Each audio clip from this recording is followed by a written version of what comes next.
안녕하십니까? 그림책으로 읽는 영성 노트르담입니다.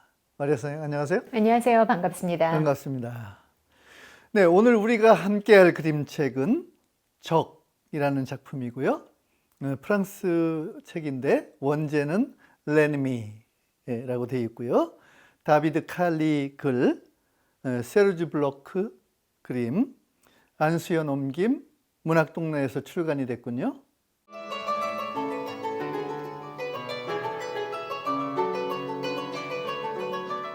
네, 마리아 선생님, 오늘의 책 소개 간단히 해주시죠. 네, 2007년도 프랑스에서 첫 출간되었습니다. 참호 이쪽에 나, 그리고 참호 저쪽에 들어있는 적, 상대방, 나와 다른 편에 대한 이야기입니다. 네, 오늘은 글 작가와 그림 작가가 협업을 했네요. 네. 예, 두 작가 소개 부탁드립니다.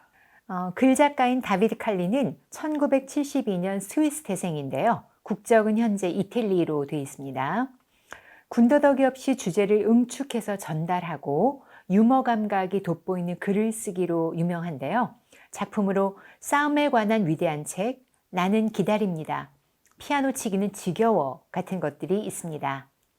그림 작가인 세르주 블로크는 1956년 프랑스 태생인데 싸움에 관한 위대한 책 똑같이 이제 협업을 해서 썼고요.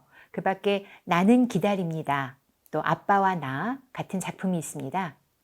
주로 펜을 이용해서 그림을 그리고요. 또 오브제, 여러 가지 대상물들을 가져와서 이것에 다양한 드로잉을 첨가해서 이제 유명한 자기만의 화풍을 구축하고 있는데 그 오브제는 실, 우표, 또 물감, 나무, 블록, 돌 등으로 굉장히 다양합니다. 유머와 위트가 돋보이는 그림, 그리고 재미난 상상력의 세계를 유감없이 보여주고 있습니다.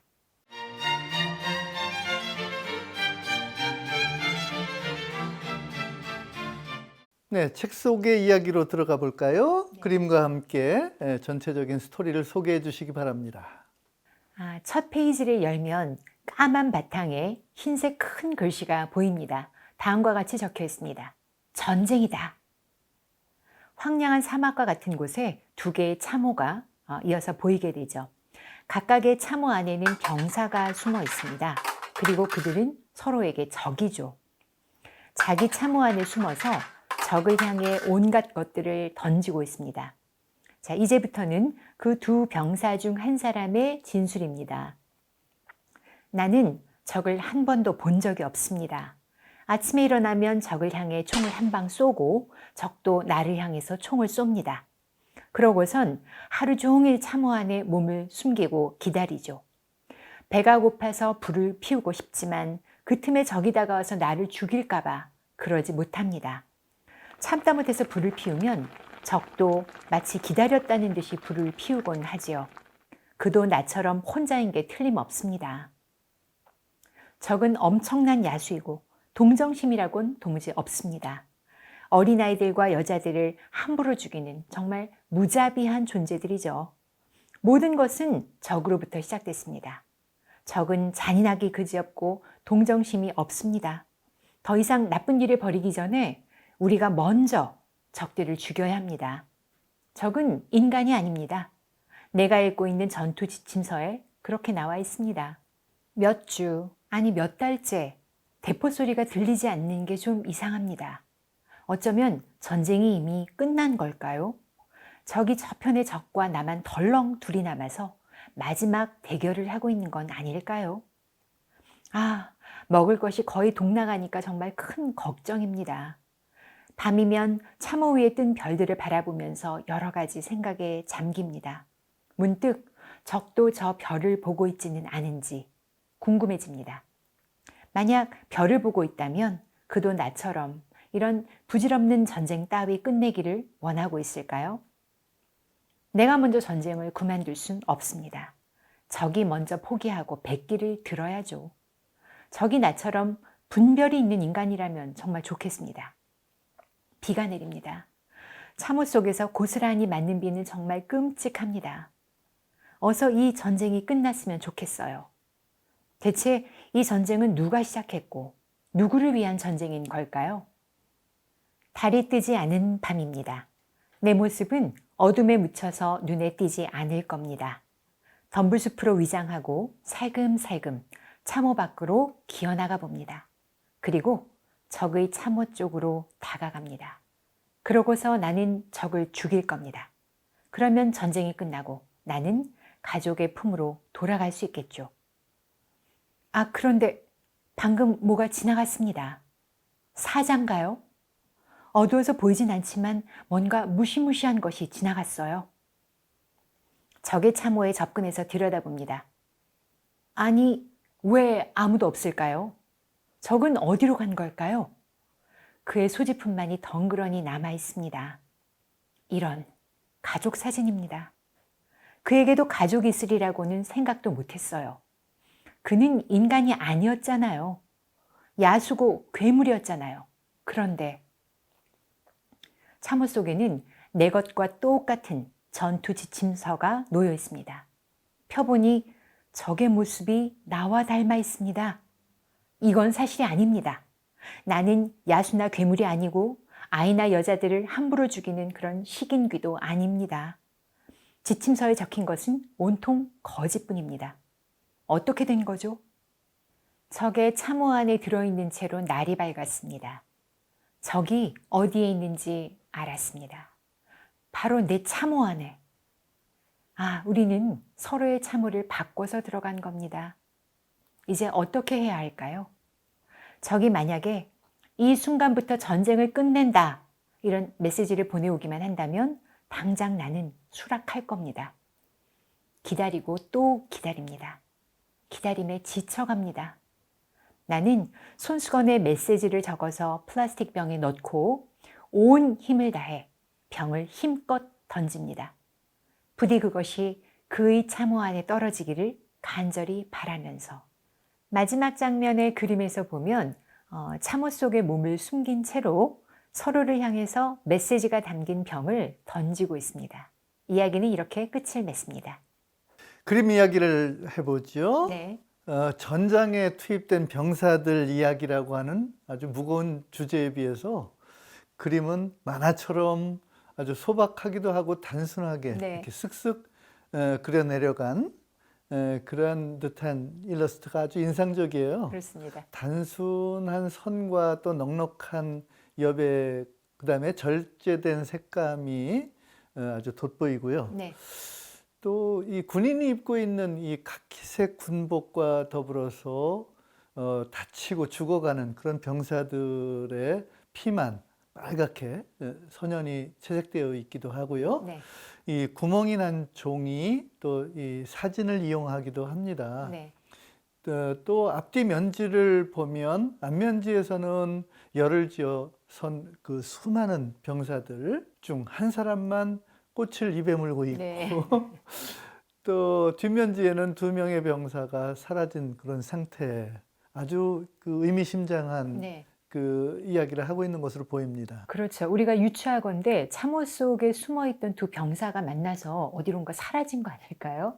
네. 또 표지도 재미있습니다. 표지에 보면 적이라는 제목 아래 이제 그림이 그려져 있는데요. 가슴팍에 줄줄이 매단 훈장으로 봐서 전쟁을 명령한 상사 또는 장군으로 보입니다. 전쟁 시에 흔히들 적군이라고 말하면서 상대편 병사를 적이라고 간주하잖아요.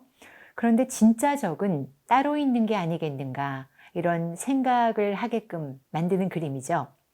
싸움을 일으키는 진짜 세력, 그리고 그들의 어떤 목적에 대한 인식이 우리에게 분명히 있어야겠습니다. 이 부분은 뒤쪽에서 좀 더 살펴보도록 하겠습니다.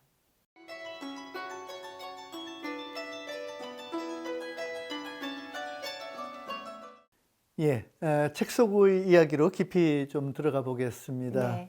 네. 전쟁의 본질을 너무나 쉽고 명료하게 또 단순하면서도 깊이 있게 다루고 있는 이야기인데요.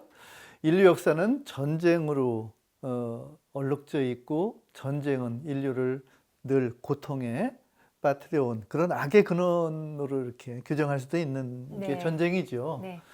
바로 그 전장에 나간 한 병사의 모습을 통해서 그가 어떻게 훈련을 받고 어떤 이데올로기를 주입받으면서 살인병기로 둔갑을 했었는지, 그리고 어떻게 전쟁의 본질을 깨닫고 현실을 직시하게 되는지, 이 모든 것을 아주 간단 명료하게 잘 보여주는 그림책이라고 보입니다. 네, 그렇습니다. 전쟁이란 근본적으로 광기 어린 폭력일 뿐이며 우리가 어떤 이분법으로 너와 나 피하죠. 너와 나 또 적군과 아군을 구분하는지를 또 그 와중에 적으로 규정된 상대가 사람이 아니라 피도 눈물도 없는 정말 짐승만도 못한 존재로 전락한다는 것을 잘 보여주는 이야기입니다. 적군은 앞뒤 가릴 것 없이 내가 타도해야 되는 그런 대상인 것인데 사실 그건 누군가가 끊임없이 내 머리에 주입한 허무맹랑한 거짓말이고 또 조작된 이데올로기일 수 있는 거죠. 사실 전쟁은 어느 쪽이든 그걸 일으킨 극소수 권력자들 사이의 어떤 이익 또 이해관계의 충돌일 뿐이고 그로 인해서 희생되는 것은 언제나 순진한 시민, 보통 사람입니다. 이 한밤중에 병사가 적군의 참호로 기어가는 장면, 네. 무언가 어둠 속에서 스쳐 지나가게 되는데요. 그걸 사자라고 생각했죠. 네. 실은 반대편 참호 속에 숨어 있던 적군 병사였던 거였잖아요. 네.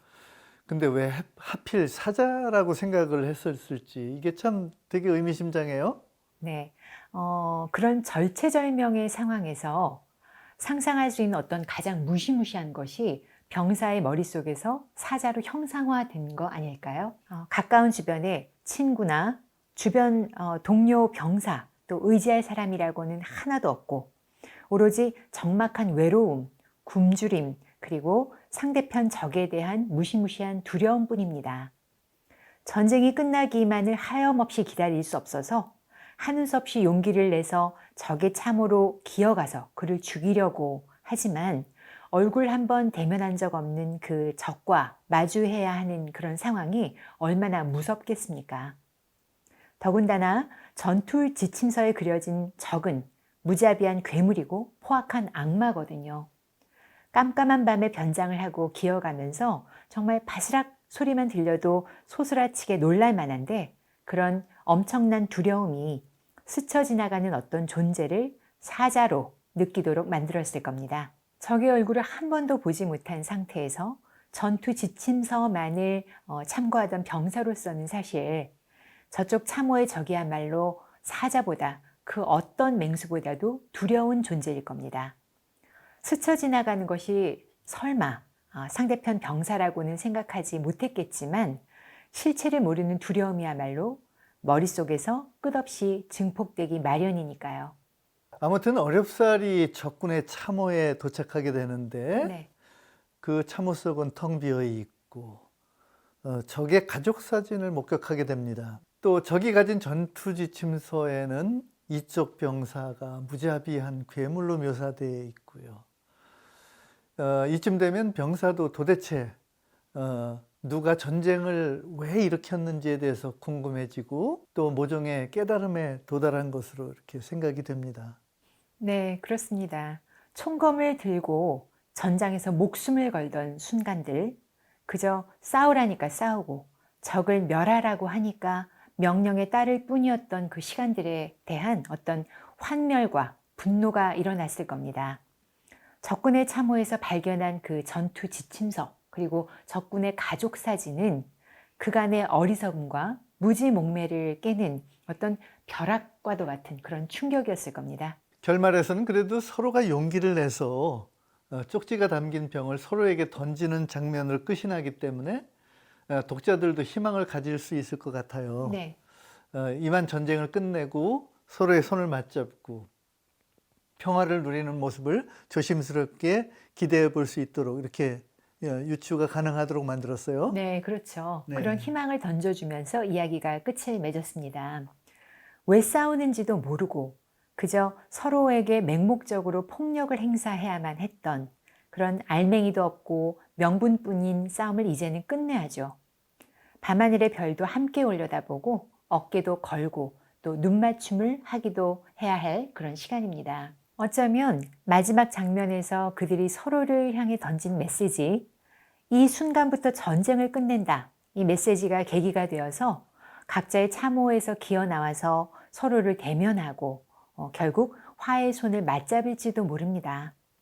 정말 그럴 수 있었다면 그건 총포를 동원한 어떤 살상, 폭력을 통해서가 아니라 나의 생명만큼이나 상대, 즉 적군의 생명도 소중하며 그도 나와 같은 인간이라는 어떤 깨달음이 계기가 된 것이었을 겁니다.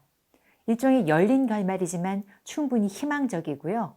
전장의 수많은 병사들 중에서 단 2사람 간의 화해일지라도 이야기를 읽고 마지막으로 책장을 덮은 독자들에겐 충분히 만족스러운 결말입니다. 인류사에는 끊임없는 전쟁의 역사가 있지만 그래도 이 사람의 마음에는 평화와 공존에 대한 기본적인 바람이 있죠. 네. 이 한 가지 일화를 좀 들려드리고 싶은데요. 일명 크리스마스 휴전이라고 하는 사건인데요. 제1차 세계대전이 발발했던 1914년 이 프랑스의 플랑드르 지역에서 연합군과 이 독일군이 대치하고 있는 상황이었는데 크리스마스 이브가 됐어요. 네. 갑자기 영국군을 위시한 연합군은 상대편 독일 진영에서 고요한 밤, 고룩한 밤, 이 성가가 울려 퍼지는 소리를 듣게 되는데요. 독일 병사들이 슈틸레 나흐트 하면서 이 독일어 성가를 불렀던 거죠. 연합군 측에서는 이에 대해서 아낌없는 박수를 보냈고 독일군들은 촛불을 켜기 시작했대요. 네. 총탄만 오가던 전선에 일시적인 휴전이 선포됐고 양측은 죽어간 병사들의 장례식을 함께 치르고 음식을 나눠 먹고는 축구 경기까지 했다고 그래요. 네. 물론 이제 크리스마스가 끝나고는 다시 전쟁에 돌입해야 됐지만 말이죠. 네. 이런 사건은 바로 이 인간의 본질은 선이라고 하는 깨달음을 새삼스럽게 환기해 줍니다. 오늘 그림책 속에서 밤하늘의 별을 올려다보던 2명의 병사들 역시도 약간의 용기만 있었더라면 너무 시간을 지체하지 않고 서로에게 손 내밀 수 있지 않았을까 하는 생각도 해봅니다. 이 사람의 마음은 어찌 보면 똑같은 것이니까 말이죠. 크리스마스 휴전, 참 믿기 힘든 얘기인데 현실에서 그런 일들이 많이 일어났으면 좋겠습니다. 중요한 건 내가 먼저, 우리가 먼저 하는 마음일 겁니다. 상대방 진영으로부터 노랫소리가 들려오기만을 기다리거나 또는 적이 먼저 종전 선언을 하기를 기다리기만 할 것이 아니라 내가 먼저 참호에서 나와서 깃발을 흔들고 2팔을 벌려 보이면 됩니다. 어렵지만 또 불가능해 보이지만 기적처럼 그런 일들이 도처에서 일어나기를 바라는 마음, 이것이 온 인류가 기다리는 그런 평화로운 세상일 겁니다.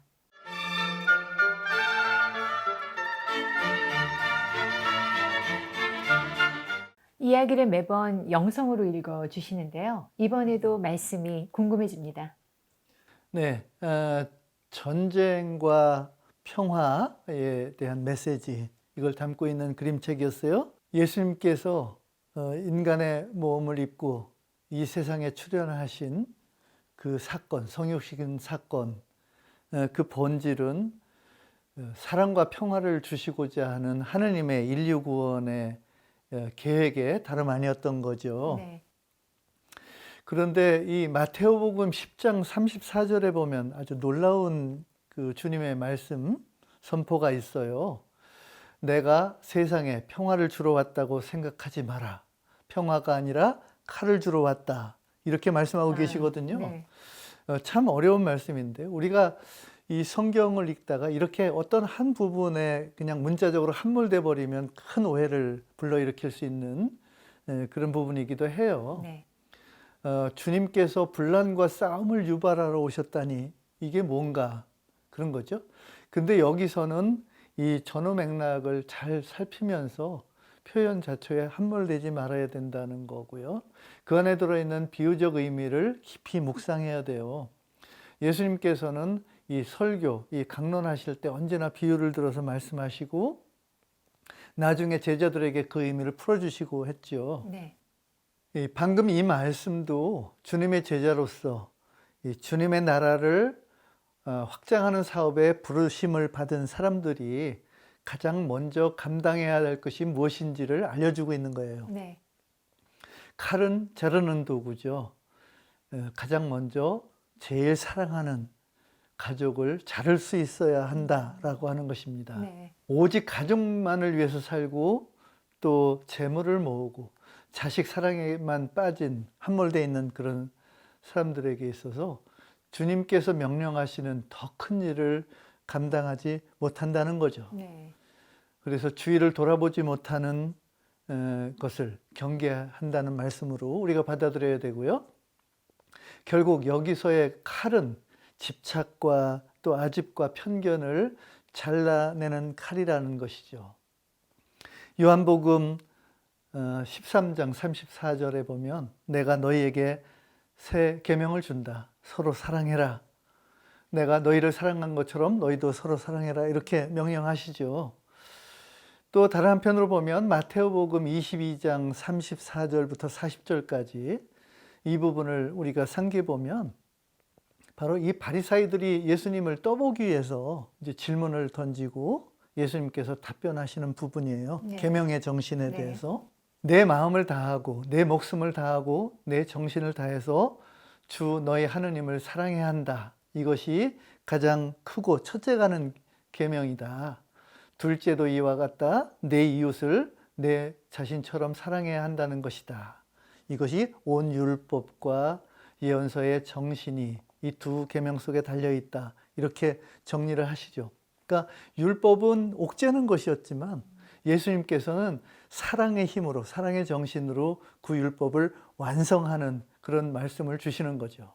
아무튼 우리 주님의 본질은 구원이시고 또 사랑이시고 세상 모든 이에게 주시는 평화십니다. 그래서 요한복음 14장 27절의 말씀에 나는 너희에게 평화를 남기고 간다. 내 평화를 너희에게 준다. 내가 주는 평화는 세상이 주는 평화와 같지 않다. 이렇게 선포하고 계십니다. 네. 우리 믿는 이들은 이와 같이 주님의 가르침, 주님께서 주신 구원의 복음 안에 살면서 사랑과 평화를 실천하는 삶을 힘있게 살아가야 할 것입니다.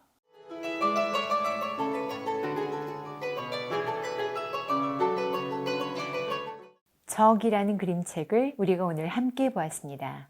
진리는 의외로 간단하고 자명합니다. 서로의 처지를 이해하고 또 공감하고 소통하는 과정에서 상대도 나와 똑같은 인격체라는 것, 그리고 사랑하는 이들과 함께 오래도록 평화로운 삶을 구가할 어떤 권리가 나에게나 그들에게나 공평하게 있다는 것을 인정하는 겁니다. 오늘은 여기까지고요. 저희는 다음 시간에 더 재미있고 유익한 그림책을 가지고 여러분을 찾아뵙도록 하겠습니다. 지금까지 서정남 라우렌시오 손희정 마리아였습니다.